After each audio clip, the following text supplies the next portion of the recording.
Okay, magandang umaga, tanghali at gabi sa lahat ng nanonood at nakikinig ng araw-araw na pagpapala.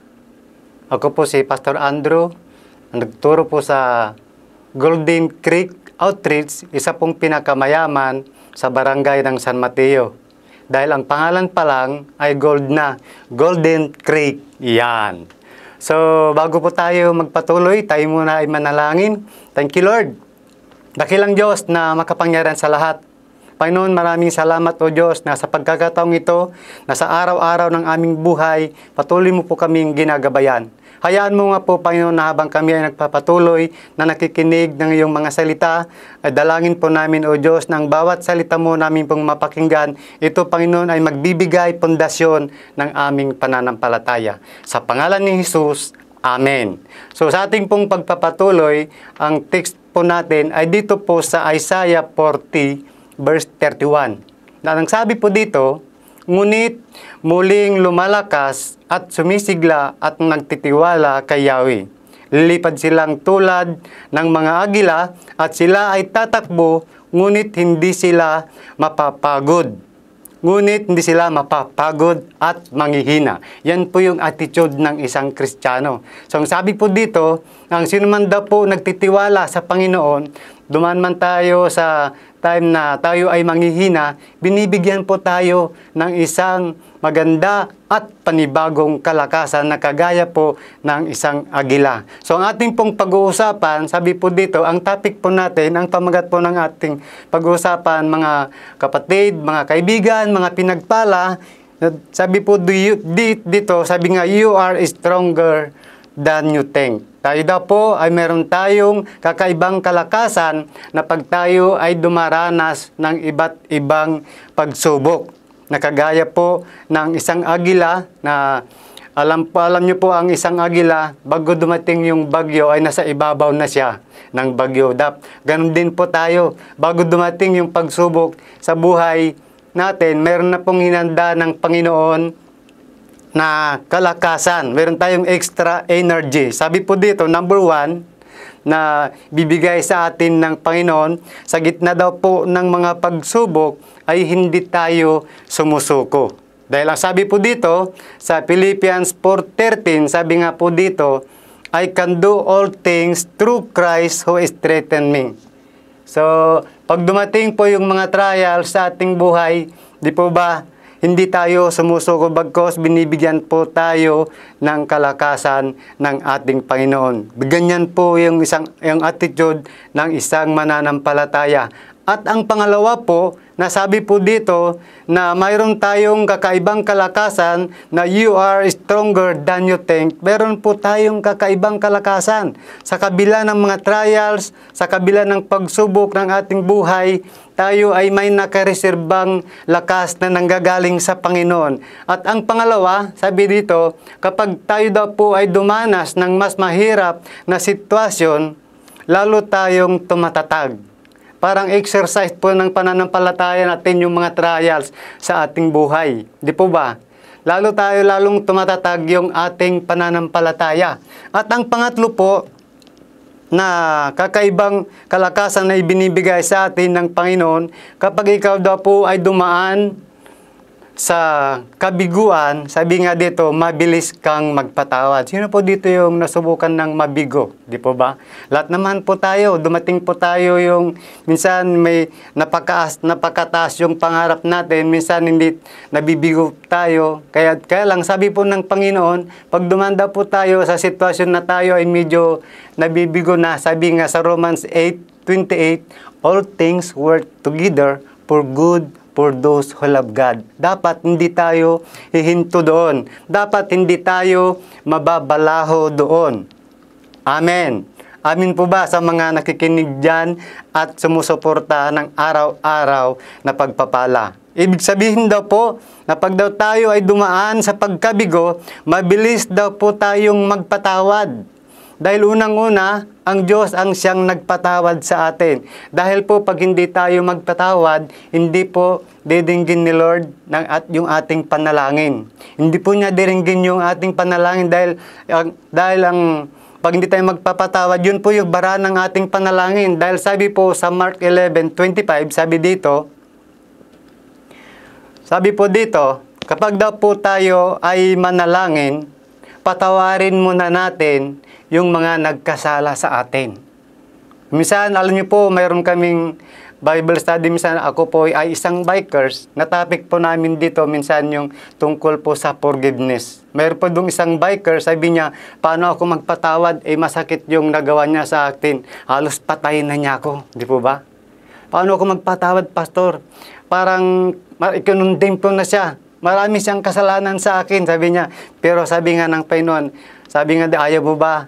Gusto mo bang pakinggan ng Panginoon yung panalangin mo? So, ang una mong gagawin ay magpatawad ka muna, di po ba?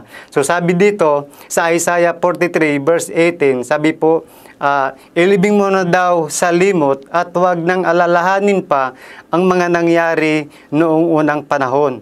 Ano man daw po yung ating masalimuot na pinagdaanan, number 1 ay ilibing na po natin sa limot. Kasi kung minsan, doon po lumalala yung alitan ng isang, halimbawa, sa buhay ng mag-asawa, doon po lumalala yung alitan kung lagi nilang inaalala yung mga hindi magandang nakaraan. So sabi po, ang pang-apat po, na tayo ay binibigyan ng Panginoon ng kakaibang kalakasan. Sabi dito, kahit mayroon ka ding pangangailangan, ay nagagawa mo pang tumulong sa iba.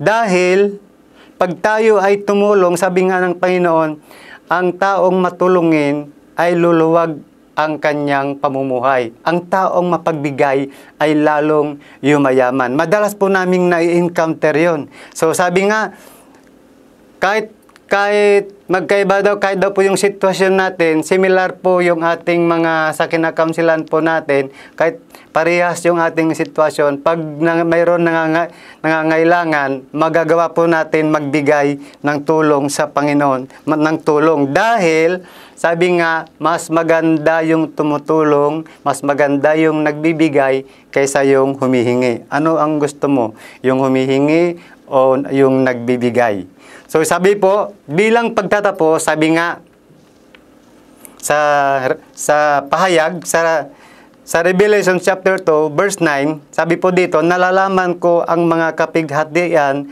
na dinaranas mo. Alam kong mahirap ka, sabi po dito, ngunit ang totoo ay mayaman ka.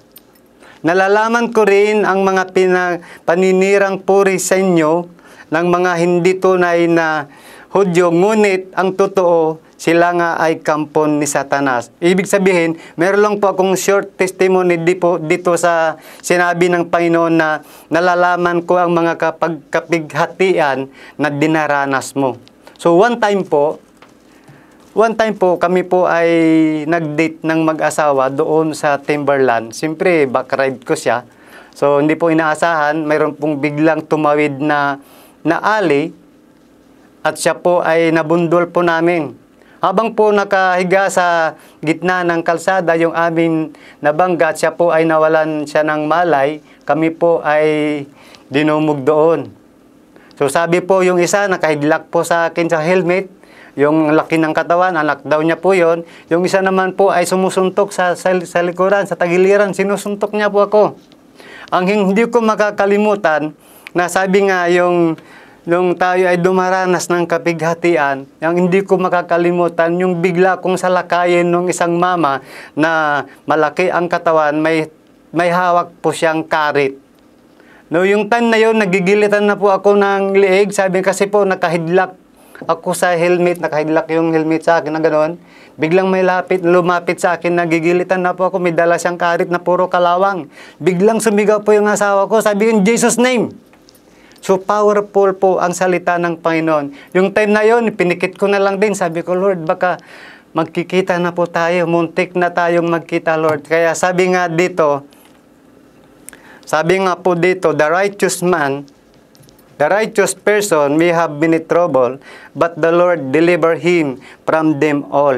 Magkaroon naman po tayo ng trouble, tayo po ay iniingatan ng Panginoon. So, sabi po yung time na yon na ako ay iningatan ng Panginoon. Nung dumating po kami doon sa police station, sabi ko, Anong pinapakiramdaman ko kung mayroon akong lamat sa suntok? Sabi nga, doon ko naramdaman yung pag-ibig ng Diyos na kahit isang suntok ay wala pong dumapo sa aking katawan. Yun po yung pinakamagandang proteksyon ng Panginoon pag tayo po ay naglilingkod sa Kanya. At doon po nung time na po yun, sabi po doon sa MP, sabi po ng gwardiya, sabi, "Boss, dito ka muna sa isang kwarto dahil para may protection ka kasi habang inaayos yung nabundol mo," kasi tinakbo doon sa hospital dahil nakumatos po siya. Akala ko yung kwarto na pinag-upuan sa akin, tinanggal yung relo, naghanap ako ng CR. Akala ko po, kwarto po yun. Nung pagbukas ko yung kortina, bilangguan pala yun. Yan. Kaya nung nandun po ako, nakita ko po na marami pong nakakulong. Kaya sabi ko, nagpakilala na ako agad na ako ay isang pastor.